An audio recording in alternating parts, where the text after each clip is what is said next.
বিসমিল্লাহির রহমানির রহিম। ফাজাইল আমল 590 নম্বর পৃষ্ঠা। সুবহানাল্লাহ, আলহামদুলিল্লাহ।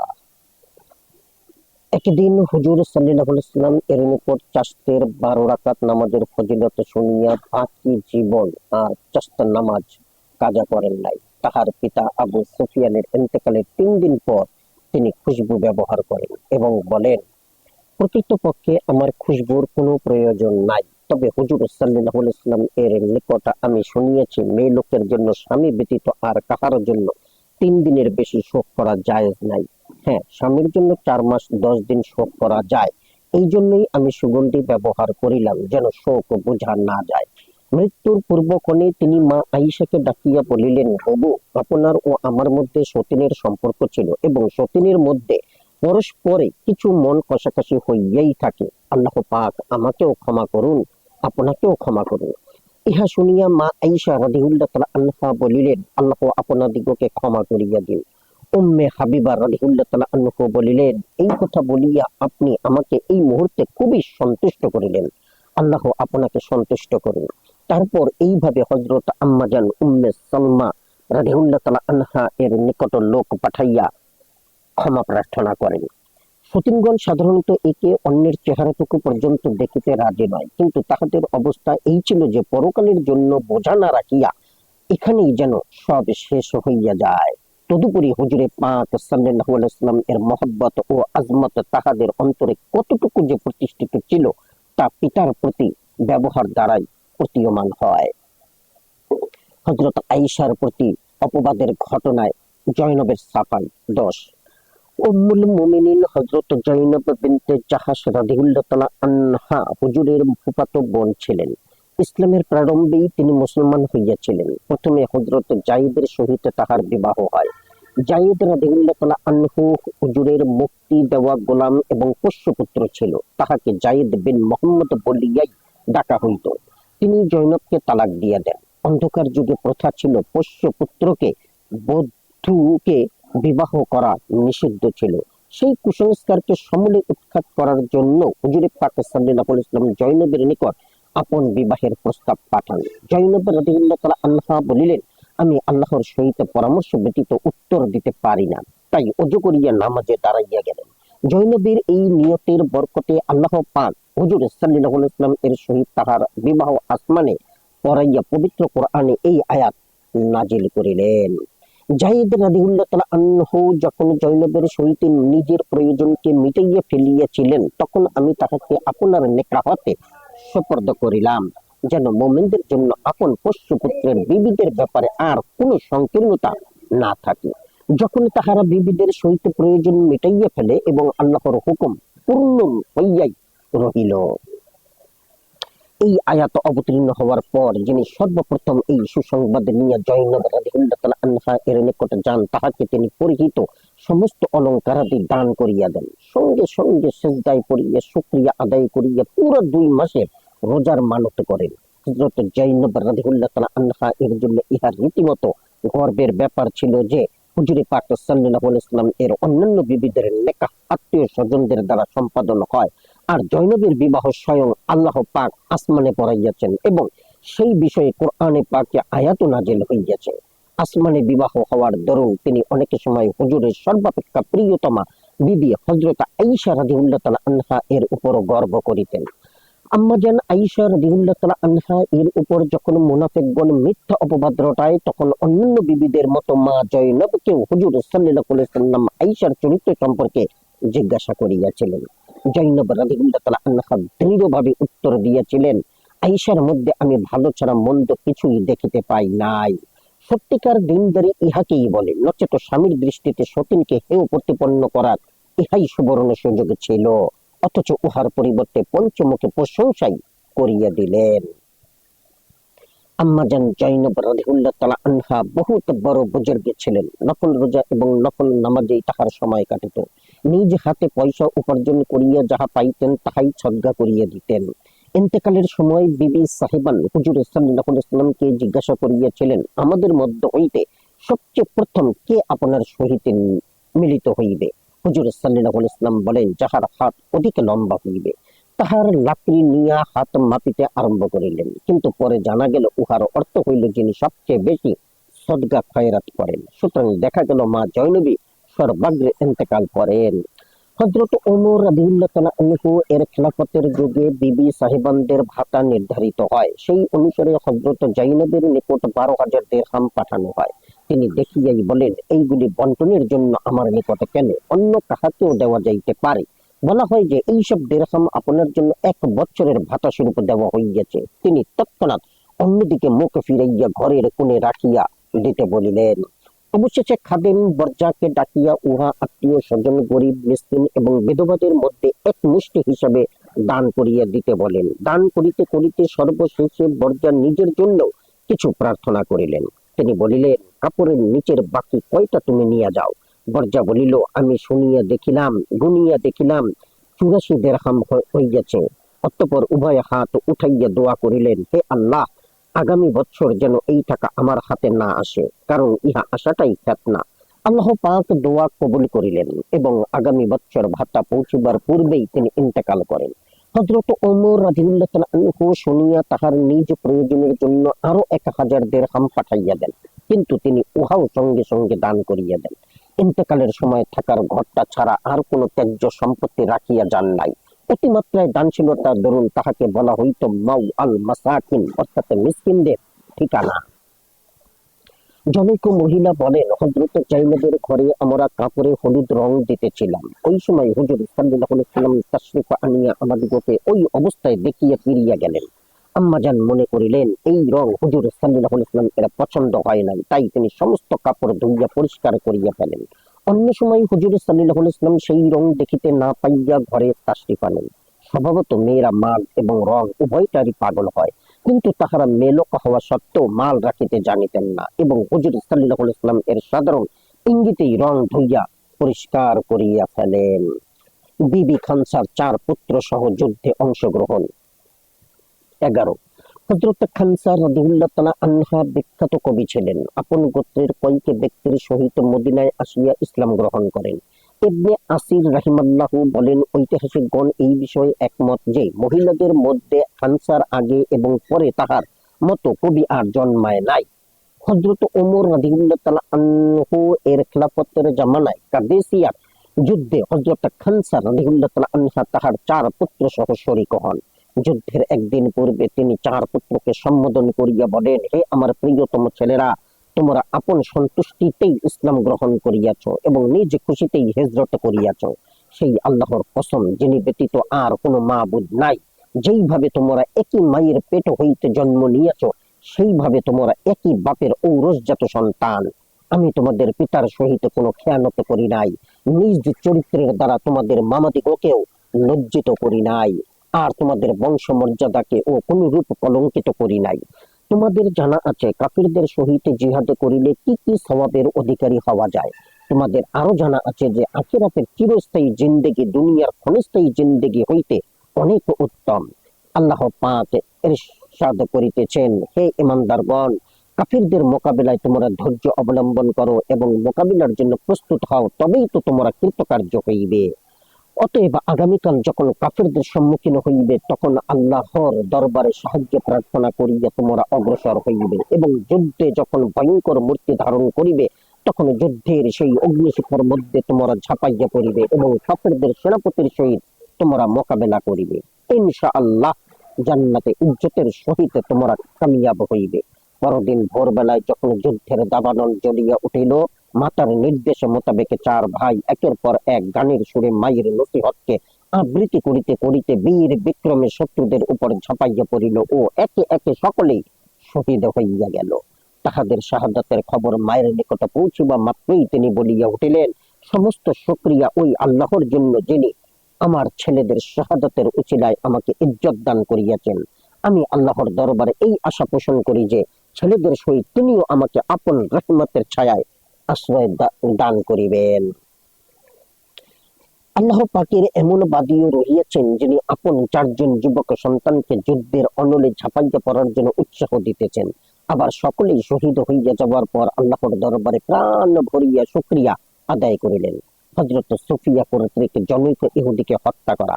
12 হযরত সুফিয়া রাদিয়াল্লাহু তাআলা আনহা হুজুরের ফুফু এবং হযরত হামজার সহোদরা ভগ্নী ছিলেন। উহুদের যুদ্ধে পলায়নরত মুসলিম বাহিনীকে তিনি আপন বর্শার সাহায্যে ফিরাইতেছিলেন। খন্দকের যুদ্ধে হুজুর সাল্লাল্লাহু আলাইহি ওয়াসাল্লাম মুসলিম নারীদিগকে একটি কিল্লায় আবদ্ধ করিয়া হযরত হাসান বিন সাবিত রাদিয়াল্লাহু তাআলা আনহুকে তাহাদের পাহারায় নিযুক্ত করিয়াছিলেন। ইহুদিরা ইহাকে সুবর্ণ সুযোগ মনে করিয়া নারীদের উপর আক্রমণ করিবার মানুষে এক ব্যক্তিকে পর্যবেক্ষক হিসাবে পাঠাইয়া দিল।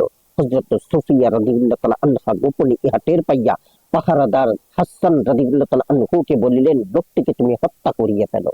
হযরত হাসান রাদিয়াল্লাহু তাআলা আনহু দুর্বল মনা ছিলেন বশত তাহা করিতে সাহস করিলেন না।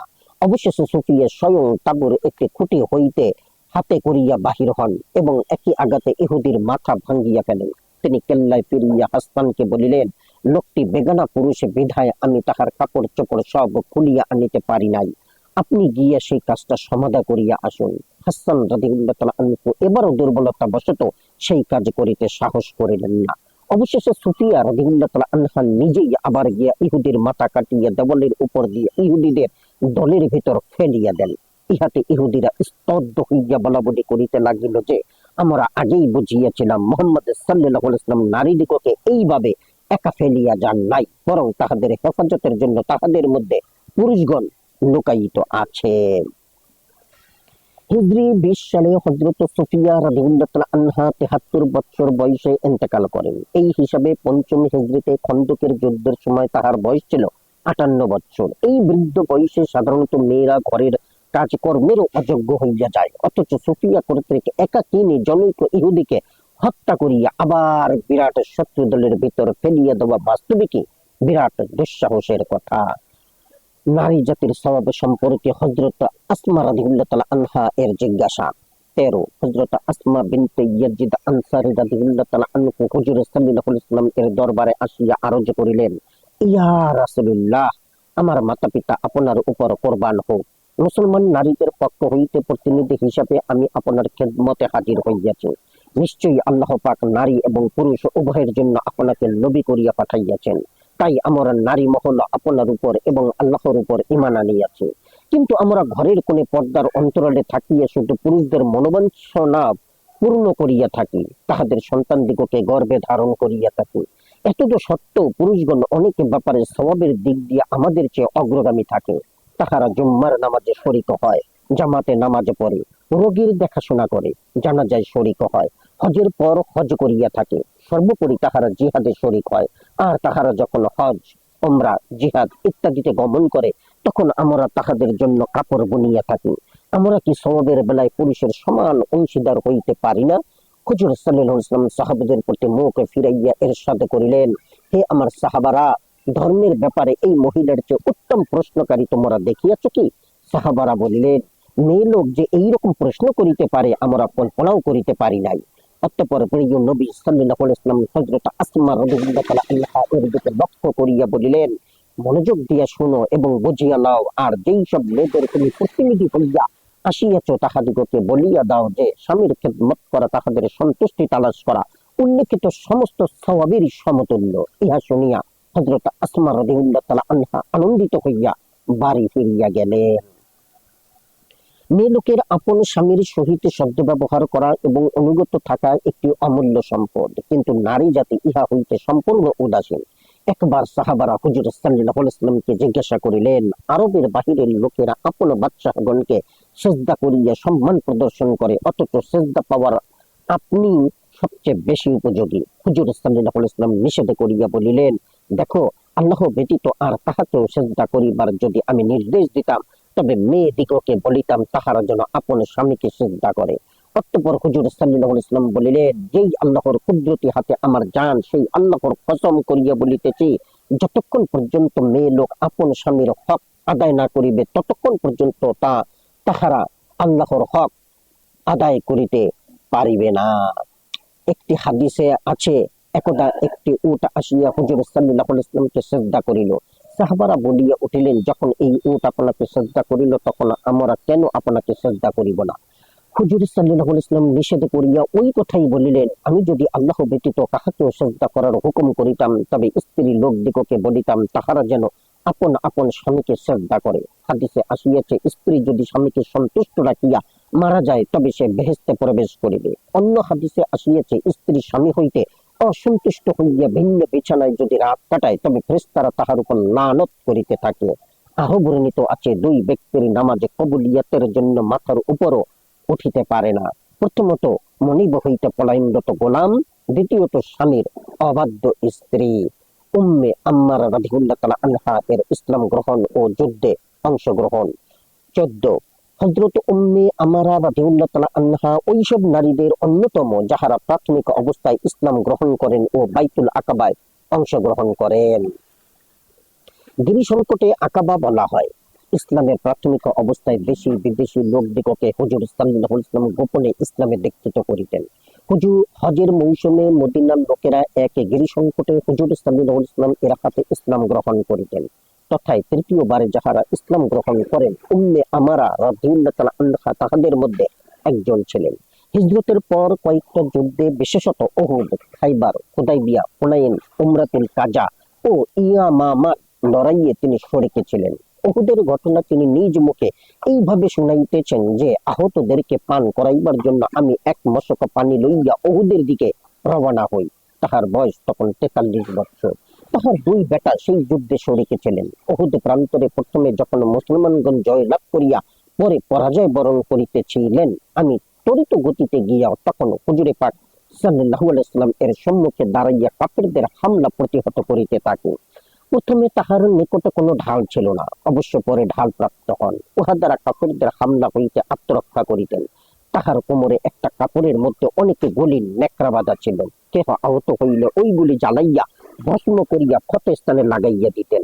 স্বয়ং 12-13 স্থানে জখম প্রাপ্ত হন। তন্মধ্যে একটি বড় রকমের জখম ছিল। উম্মে সাঈদ রাদিয়াল্লাহু তাআলা আনহু বলেন, তাহার কাছে আমি গভীর একটা জখম দেখিতে পাইয়া উহা কি করিয়া হইয়াছিল তাহার কারণ জিজ্ঞাসা করিলাম। তিনি বলিলেন, উহুদের যুদ্ধে যখন মুসলিম বাহিনী পেরেশান হইয়া এদিকে ওদিকে ছোটাছুটি করিতে লাগিল, তখন ইবনে কামিয়া নামক জনৈক কাফের এই বলিয়া অগ্রসর হইতে লাগিল যে, আমাকে কেহ বলিয়া দাও যে মুহাম্মদ সাল্লাল্লাহু আলাইহি ওয়াসাল্লাম কোথায়, কারণ সে আজ বাঁচিয়ে গেলে আমার আর রক্ষা নাই। আমি মুসআব বিন উমাইয়া রাদিয়াল্লাহু তাআলা আনহু সহ কয়েকজন মুজাহিদের সঙ্গে তাহার সম্মুখে প্রতিরোধ সৃষ্টি করি। সে আমার কাঁধে ভীষণ আঘাত করিল। আমিও তাহার উপর কয়েকবার তরবারি চালাই, কিন্তু তাহার শরীরে লোহার ডাবল পোশাক থাকায় আমার আঘাত ব্যর্থ হইয়া যায়। সেই জখমটা এতই মারাত্মক ছিল যে 1 বছর যাবত উহার ক্ষত শুকায় নাই। সঙ্গে সঙ্গে হামরাউল আসাদের জিহাদের ঘোষণা করা হইল। আমিও কোমর বাঁধিয়া প্রস্তুত হইলাম, কিন্তু ক্ষত তখনও তাজা থাকায় শরিক হওয়া সম্ভব হইল না। অভিযান শেষে হুজুর সাল্লাল্লাহু আলাইহি ওয়াসাল্লাম মদিনায় ফিরিয়া আসিয়া প্রথমেই আমার খোঁজ নিলেন এবং আমার সুস্থতার খবর শুনিয়া খুবই সন্তুষ্ট হইলেন। উহুদের যুদ্ধে তিনি আরো কয়েক স্থানে আঘাতপ্রাপ্ত হন। উম্মে আম্মারা রাদিয়াল্লাহু তাআলা আনহা বলেন, আসলে শত্রুপক্ষ অশ্বারোহী ছিল আর আমরা পদাতিক ছিলাম। তাহারা যদি আমাদের মতো পদাতিক হইত তবে শক্তি পরীক্ষার প্রকৃত সুযোগ হইত। যখন কোনো ঘোর সবার আমার উপর হামলা করিত, আমি ঢালের সাহায্যে উহা প্রতিহত করিতাম, আর যখন সে ব্যর্থ হইয়া পশ্চাদসরণ করিত, আমি তাহার ঘোড়ার পায়ে তরবারি দ্বারা আঘাত হানিয়া ঘোড়া এবং সওয়ার উভয়কে মাটিতে ফেলিয়া দিতাম। ঠিক তখনই হুজুর সাল্লাল্লাহু আলাইহি ওয়াসাল্লাম আমার ছেলেকে আমার সাহায্যের জন্য ডাকিতেন। আমরা মা বেটা সেই কাফিরকে হত্যা করিয়া জাহান্নামে পাঠাইয়া দিতাম। তাহার পুত্র আব্দুল্লাহ বলেন, আমার বাম বাহুর জখম হইতে যখন রক্তের স্রোত বহিতেছিল, তখন আমার আম্মা কোমর হইতে নেকড়া বাহির করিয়া পট্টি বাঁধিয়া দিয়া বলিলেন, যাও বাবা, শত্রুর সহিত যুদ্ধ করো। হুজুর সাল্লাল্লাহু আলাইহি ওয়াসাল্লাম উক্ত দৃশ্য দেখিয়া আনন্দ সহকারে বলিলেন, হে উম্মে আম্মার, আম্মার, তোমার মতো এত বড় হিম্মত আর কাহার হইতে পারে? হুজুর সাল্লাল্লাহু আলাইহি ওয়াসাল্লাম সেই সময় আমাদের পরিবারের জন্য কয়েকবার দোয়া করিয়াছিলেন। এক সময় জনৈক কাফের সম্মুখে আসিল। হুজুর সাল্লাল্লাহু আলাইহি ওয়াসাল্লাম বলিলেন, উম্মে আম্মারা, এই লোকটাই তোমার ছেলেকে আঘাত করিয়াছিল। আমি ত্বরিত গতিতে অগ্রসর হইয়া তাহার হাঁটুর উপর আঘাত করি। তৎক্ষণাৎ সে ধরাশয়ী হইয়া যায়। অবশেষে আমরা অগ্রসর হইয়া তাহাকে শেষ করিয়া ফেলি। হুজুর সাল্লাল্লাহু আলাইহি ওয়াসাল্লাম মুচকি হাসিয়া বলিলেন, বেশত ছেলের উপযুক্ত প্রতিশোধ গ্রহণ করিলে। হুজুর সাল্লাল্লাহু আলাইহি ওয়াসাল্লাম যখন আমাদিগকে দোয়া করিতেছিলেন, তখন আমি বলিলাম, হুজুর বেহেশতে আপনার সঙ্গে থাকিবার জন্য দোয়া করুন। হুজুর সাল্লাল্লাহু আলাইহি ওয়াসাল্লাম উক্ত দোয়া করা মাত্র আমি বলিলাম, দুনিয়াতে আমার উপর যে কোনো মুসিবত আসুক না কেন, তাহাতে আমার আর কোনো পরোয়া নাই। উহুদের যুদ্ধ ছাড়াও তিনি বহু রণক্ষেত্রে আপন বীরত্বের পরিচয় দিয়াছেন। হুজুরে আকরাম সাল্লাল্লাহু আলাইহি ওয়াসাল্লাম এর পরবর্তীকালে ইয়ামামার ভীষণ যুদ্ধে উম্মে আম্মারার একটি হাত কাটিয়া যাওয়া ছাড়াও 11টা জখম তাহার শরীরে হইয়াছিল। ইহাই ছিল একজন মেয়েলোকের বীরত্ব। উহুদ যুদ্ধের সময় তাহার বয়স হইয়াছিল 43 বছর। উক্ত হিসাব মতে ইয়ামামার যুদ্ধে তাহার বয়স হইয়াছিল 52 বছর। এই বয়সে এই বীরত্ব প্রদর্শন কেরামত ছাড়া আর কিছুই নহে। উম্মে হাকিমের ইসলাম গ্রহণ ও জিহাদে অংশগ্রহণ। 15, উম্মে হাকিম বিনতে হারিস রাদিয়াল্লাহু তাআলা আনহু ইকরামা বিন আবু জাহেলের স্ত্রী ছিলেন। উহুদ যুদ্ধে কাফিরদের পক্ষ হইয়া যুদ্ধ করেন। অতঃপর মক্কা বিজয়ের দিন তিনি ইসলাম গ্রহণ করেন। স্বামীকে তিনি অত্যধিক ভালোবাসিতেন, কিন্তু পিতার প্রভাবে তিনি তখনও মুসলমান হন নাই, বরং ইয়ামানে পালাইয়া গিয়েছিলেন। উম্মে হাকিম হুজুরে পাক সাল্লাল্লাহু আলাইহি ওয়াসাল্লাম এর নিকট স্বামীর জন্য প্রার্থনা করিয়া স্বয়ং ইয়ামানে গমন করেন ও অনেক কষ্ট করিয়া স্বামীকে বুঝাইবার চেষ্টা করেন যে মুহাম্মদ সাল্লাল্লাহু আলাইহি ওয়াসাল্লাম এর তলোয়ার হইতে বাঁচিতে হইলে একমাত্র তাহার আঁচলের নিচেই আশ্রয় লইতে হইবে। অতঃপর তিনি মদিনায় আসিয়া ইসলাম গ্রহণ করেন ও স্বামী স্ত্রী উভয়ে পরম সুখে দিন কাটাইতে লাগিলেন। হযরত আবু বকর সিদ্দিক রাদিয়াল্লাহু তাআলা আনহু এর জামানায় রোমানদের বিরুদ্ধে যুদ্ধ হয়। উম্মে হাকিম ও তাহার স্বামী উক্ত যুদ্ধে শরীক হন। ওই যুদ্ধে হযরত ইকরাম রাদিয়াল্লাহু তাআলা আনহু শহীদ হন ও তাহাকে হযরত খালিদ বিন সাইদ রাদিয়াল্লাহু তাআলা আনহু বিবাহ করেন। হযরত খালিদ মরজুস নামক স্থানে স্বামী স্ত্রী একত্রে রাত্রি যাপন করিবার ইচ্ছা প্রকাশ করিলেন। উম্মে হাকিম রাদিয়াল্লাহু তাআলা আনহু বলিলেন, এখন শত্রুদের সহিত ভীষণ যুদ্ধ চলিতেছে, কাজেই যুদ্ধের পর রক্তস্রোতে হওয়াই ভালো। হযরত খালিদ রাদিয়াল্লাহু তাআলা আনহু বলিলেন, আমার দৃঢ় বিশ্বাস আমি এই যুদ্ধে শাহাদাত বরণ করিব। এই কথায় স্ত্রী চুপ হইয়া গেলেন। অতঃপর রণক্ষেত্রের কোন এক মঞ্জিলে তাঁবুর ভিতরে রক্তস্রোতে উজ্জাপিত হয়। ভোরবেলায় অলিমা জিয়াফতের আয়োজন করিল। হঠাৎ রুমীদের তরফ হইতে ভীষণ আক্রমণ হইল। হযরত খালিদ বিন সাইদ রাদিয়াল্লাহু তাআলা আনহু সেই দিনের যুদ্ধে শহীদ হইয়া যান। উম্মে হাকিম রাদিয়াল্লাহু তাআলা আনহু তাঁবুর সামানপত্র গুছাইয়া লইলেন ও তাঁবুর খুঁটি হস্তে যুদ্ধে অবতীর্ণ হইলেন এবং তিনি একাই 7 জন শত্রু সেনাকে খতম করিয়া জাহান্নামে পাঠাইয়া দিলেন। হযরত সুমাইয়া রাদিয়াল্লাহু তাআলা আনহা এর শাহাদাত বরণ। 16, ইসলামের খাতিরে যে সমস্ত মহাপ্রাণ পুরুষ ও নারী অপরিসীম দুঃখ যাতনা ভোগ করিয়াছেন, হযরত সুমাইয়া বিনতে খাইয়াত রাদিয়াল্লাহু তাআলা আনহা তাহাদের অন্যতম ছিলেন। তাহার পুত্র আম্মার এবং স্বামী ইয়াসির রাদিয়াল্লাহু তাআলা আনহু ও ওই একই পথের যাত্রী ছিলেন। তাহাদের সবাইকে মরুভূমির উত্তপ্ত বালুকা রাশি ও প্রস্তর খণ্ডের উপর লোহার পোশাক পরাইয়া ফেলিয়া রাখা হইত। হুজুর সাল্লাল্লাহু আলাইহি ওয়াসাল্লাম যখন ওই পথ দিয়া যাইতেন, তাহাদিগকে সবর করিতে উপদেশ দিতেন ও বেহেশতের ওয়াদা করিতেন। একদিন হযরত সুমাইয়া রাদিয়াল্লাহু তাআলা আনহা দাঁড়ানো অবস্থায় ছিলেন। এমত অবস্থায় দুষ্ট দুরাচার আবু জেহেল কোথা হইতে আসিয়া তাহাকে অকথ্য ভাষায় গালিগালাজ করিল এবং অতিমাত্রায় রাগান্বিত হইয়া হযরত সুমাইয়ার লজ্জাস্থানে বর্ষা মারিল। এই অমানুষিক আঘাতে তিনি ইন্তেকাল করিয়া গেলেন। ইসলামের খাতিরেই তিনি সর্বপ্রথম শাহাদাত বরণ করেন। নারী জাতির এইরূপ ধৈর্য ও ধর্ম বিশ্বাসে মজবুতি বাস্তবিকই একে অনন্য সাধারণ ব্যাপার। কিন্তু কথা হইল, যেই অন্তরে একবার প্রেম ও মহব্বতের আগুন জ্বলিয়াছে, তাহার জন্য যে কোনো প্রকার দুঃখ যাতনা সহজ হইয়া যায়। এমন হাজার প্রেমের কাহিনী পাওয়া যায়, যাহারা প্রিয়তমের জন্য অকাতরে প্রাণ বিসর্জন দিতে কুণ্ঠিত হয় না। এই উৎসর্গ করা যদি আল্লাহর রাস্তায় দিনের খাতিরে হইত, তবে মৃত্যুর পরক্ষণে বিরাট আনন্দময় জীবনের অধিকারী হইত। আর যদি পার্থিব দুনিয়ার খাতিরে হয়, তবে দুনিয়া তো গেলই, আখেরাত তো গেল। হযরত আসমা বিনতে আবু বকর রাদিয়াল্লাহু তাআলা আনহু এর অভাবগ্রস্ত জিন্দেগি। 17, হযরত আবু বকর সিদ্দিক রাদিয়াল্লাহু তাআলা আনহু এর কন্যা আসমা রাদিয়াল্লাহু তাআলা আনহা আব্দুল্লাহ বিন জুবাইরের আম্মা ও বিবি আয়েশার সৎ বোন ছিলেন। তিনি ইসলামের প্রথম দিনগুলোতেই ইসলাম গ্রহণ করেন। কথিত আছে যে মাত্র 17 জনের পরেই তিনি ইসলাম গ্রহণ করেন। হুজুর সাল্লাল্লাহু আলাইহি ওয়াসাল্লাম ও আবু বকর সিদ্দিক রাদিয়াল্লাহু তাআলা আনহু হিজরত করিয়া মদিনায় যাওয়ার পর হযরত যায়েদ রাদিয়াল্লাহু তাআলা আনহু প্রমুখ সাহাবীকে মক্কায় পাঠাইয়া দেন, যেন তাহারা পরিবার পরিজনের সবাইকে মদিনায় নিয়ে আসে। হযরত আসমা রাদিয়াল্লাহু তাআলা আনহা তাহার সহিত হিজরত করিয়া যখন মদিনার উপকণ্ঠে কুবায় পৌঁছেন, তখন আব্দুল্লাহ বিন জুবাইর রাদিয়াল্লাহু তাআলা আনহু জন্মগ্রহণ করেন। হিজরতের পরে তিনি মুসলমানদের প্রথম সন্তান। তৎকালীন সময়ে অভাব, অভিযোগ, দুঃখ, দৈন্য লাগিয়াই থাকিত। ইহা সত্ত্বেও তাহাদের ধৈর্য, সাহস, সহিষ্ণুতাও বাহাদুরি প্রবাদ বাক্যের মতো ছিল। বুখারী শরীফে হযরত আসমা রাদিয়াল্লাহু তাআলা আনহা এর অবাক গ্রস্ত জিন্দেগীর চিত্র স্বয়ং আল্লাহর ভাষায় এইভাবে দেওয়া হইয়াছে। তিনি বলিলেন, জুবাইরের সহিত যখন আমার বিবাহ হয়, তখন তাহার নিকট ধন সম্পদ, চাকর নৌকর বলিতে কিছুই ছিল না। ছিল শুধু পানি সংগ্রহের একটা উট এবং জিহাদের জন্য একটা ঘোড়া। উট এবং ঘোড়ার ঘাস এবং দানার ব্যবস্থা স্বয়ং আমিই করিতাম। আমি নিজ হাতে পানি ভর্তি করিয়া আনিতাম এবং মচক পাঠিয়া গেলে নিজেই সেলাই করিতাম এবং ঘরের যাবতীয় কাজ নিজেই সম্পাদন করিতাম। কিন্তু ঘোড়ার খেদমত ছিল আমার জন্য সবচেয়ে বড় কষ্টকর ব্যাপার। আমি তখনও ভালো রুটি তৈয়ার করিতেও জানিতাম না। অবশ্য আটার খামির তৈয়ার করিয়া প্রতিবেশী আনসারী মেয়েদের নিকট লইয়া যাইতাম। তাহারা বড় আন্তরিকতার সহিত আমার রুটি পাকাইয়া দিতেন। মদিনায় পৌঁছিয়া হুজুরে পাক সাল্লাল্লাহু আলাইহি ওয়াসাল্লাম মদিনা হইতে 2 মাইল দূরবর্তী একটি খেজুরের বাগান হযরত জুবাইর রাদিয়াল্লাহু তাআলা আনহুকে জায়গির স্বরূপ দান করেন। আমি সেখান হইতে খেজুরের দানা ইত্যাদি মাথায় করিয়া নিয়ে আসিতাম। একদিন আমার মাথায় বোঝা এমতাবস্থায় পথিমধ্যে একদল আনসারের সহিত হুজুরে পাক সাল্লাল্লাহু আলাইহি ওয়াসাল্লাম এর সাথে দেখা। তিনি উটের পিঠে করিয়া যাইতেছিলেন। আমাকে দেখিয়া হুজুর সাল্লাল্লাহু আলাইহি ওয়াসাল্লাম উট বসাইলেন ও আমাকে সওয়ার হওয়ার জন্য ইশারা করিলেন।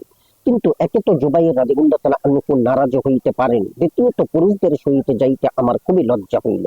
আমার লজ্জা ও শরম উপলব্ধি করিয়া প্রিয় নবী সাল্লাল্লাহু আলাইহি ওয়াসাল্লাম চলিয়া গেলেন।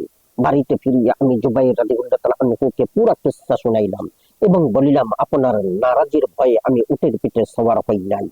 জুবাইর রাদিয়াল্লাহু তাআলা আনহু বলিলেন, আল্লাহর কসম, তোমার বোঝা বহন করিয়া আনা আমার নিকট আরো লজ্জার ব্যাপার। কিন্তু কি করিবেন, জিহাদ ইত্যাদিতে পুরুষগণ সর্বদা ব্যতিব্যস্ত থাকায় মেয়েদিগকেই ঘরের যাবতীয় কাজ সম্পাদন করিতে হইত। অতঃপর আমার আব্বা আবু বকর সিদ্দিক রাদিয়াল্লাহু তাআলা আনহু হুজুর সাল্লাল্লাহু আলাইহি ওয়াসাল্লাম এর দেওয়া একটি গোলাম আমার জন্য পাঠাইয়া দেন, যদ্বারা ঘোড়ার খেদমতের বিরাট বোঝা হইতে আমি নাজাত পাইয়া যাই। আরবের নিয়ম তখনও ছিল, এখনো আছে, খেজুরের বিচি গুঁড়া করিয়া বা চাক্কিতে পিষিয়া ভিজাইয়া জানোয়ার সমূহকে খাওয়ানো হয়।